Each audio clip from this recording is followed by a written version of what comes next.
আসসালামু আলাইকুম। আজকে আমি আপনাদেরকে চিকেন ডারমিস্টিক বানিয়ে দেখাবো। প্রথমে নিয়ে নিচ্ছি লবণ হাফ চামচ, পাপরিকা পাউডার নিলাম হাফ চামচ, কালো গোলমরিচের গুঁড়া নিলাম হাফ চামচ, ঘি নিলাম 1 চামচ।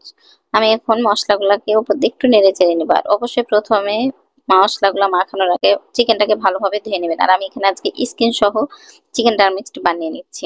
আমার নেড়ে চেড়ে দেওয়ার পরে চিকেনগুলোকে উল্টে দিয়ে আবারও সেম ভাবে লবণ দিয়ে দিচ্ছি হাফ চামচ, পাপরিকা পাউডার দিয়ে দিলাম হাফ চামচ, কালো গোলমরিচের গুঁড়া দিলাম হাফ চামচ, ঘি দিলাম 1 চামচ। এখন ভালোভাবে হাত দিয়ে মাখিয়ে নিতে হবে। আর অবশ্যই এটা মাখিয়ে আপনি যদি 10 মিনিটও মাখিয়ে রেখে দেন তাহলে খেতে কিন্তু দারুণ হয়। আমি 10 মিনিটের জন্য এক সাইডে রেখে দিয়ে একটা গোলা বানিয়ে নিচ্ছি। একটা মিক্সিং বোল নিয়ে নিচ্ছি 1 কাপ ময়দা, পানি নিলাম 1 কাপ, লবণ নিচ্ছি হাফ চামচ, গোলমরিচের গুঁড়া নিলাম হাফ চামচ, পাপরিকা পাউডার নিলাম হাফ চামচ, ঘি নিচ্ছি 1 চামচ।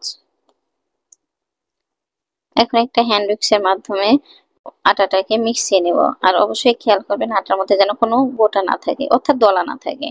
ভালোভাবে হ্যান্ড উইক্সের মাধ্যমে এটা ফেটিয়ে নিতে হবে। আমার আটাটা গুলানো হয়ে গেছে, তখন দিয়ে দিচ্ছি মেখে রাখা চিকেন গুলা।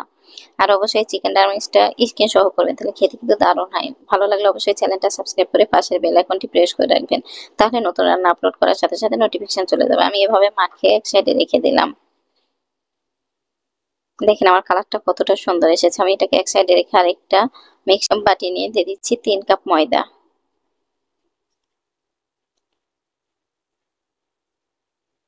3 কাপ ময়দা নিয়ে নিলাম, একটু নেড়ে চেড়ে নিচ্ছি। দিয়ে দিচ্ছি 1/4 কাপ কর্নফ্লাওয়ার, পাপরিকা পাউডার নিলাম হাফ চামচ। শুকনো উপকরণগুলোকে ভালোভাবে নেড়ে চেড়ে নিতে হবে। শুকনো উপকরণগুলো নেড়ে চেড়ে নিলাম।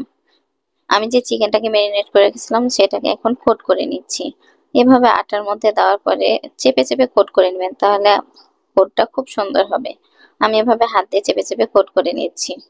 আর এভাবে চিকেন ফ্রাই বানাটা খুব সহজ। আর বাচ্চা কাচ্চারাকে চিকেন ফ্রাই বানিয়ে দিলে খুব মজা করে খায়।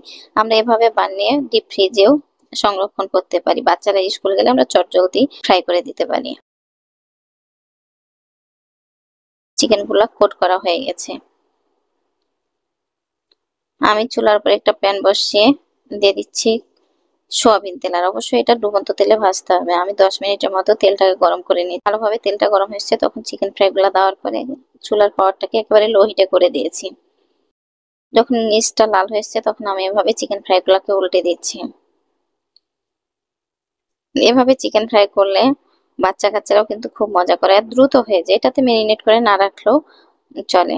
আমি এভাবে সব চিকেন ফ্রাই গুলাকে ভেজে নিব। আর দেখেন কালারটা কতটা সুন্দর এসেছে।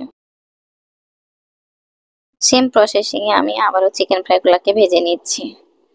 আশা করছি আজকে চিকেন ফ্রাই বানাটা ভালো লেগেছে। চিকেন ফ্রাই বানাটা ভালো লাগলে অবশ্যই লাইক দেবেন, লাইক দিতে ভুলবেন না। যারা চ্যানেলটা সাবস্ক্রাইব করেছেন তাদেরকে তো অসংখ্য ধন্যবাদ। যারা চ্যানেলটা সাবস্ক্রাইব করেনি প্লিজ চ্যানেলটা সাবস্ক্রাইব করেন। আপনার একটা সাবস্ক্রাইব আমার জন্য অনেক মূল্যবান। আর অবশ্যই কমেন্ট করে জানাবেন চিকেন ডারমিক্সটা কেমন হয়েছে। বন্ধুদের সাথে বেশি বেশি শেয়ার করবেন। দেখেন কতটা ক্রিপসি হয়েছে, দেখে বুঝতে পারছেন। আমি আপনাদেরকে একটা খেয়ে দেখাচ্ছি। ভিতরটা কিন্তু অনেকটা জুসি।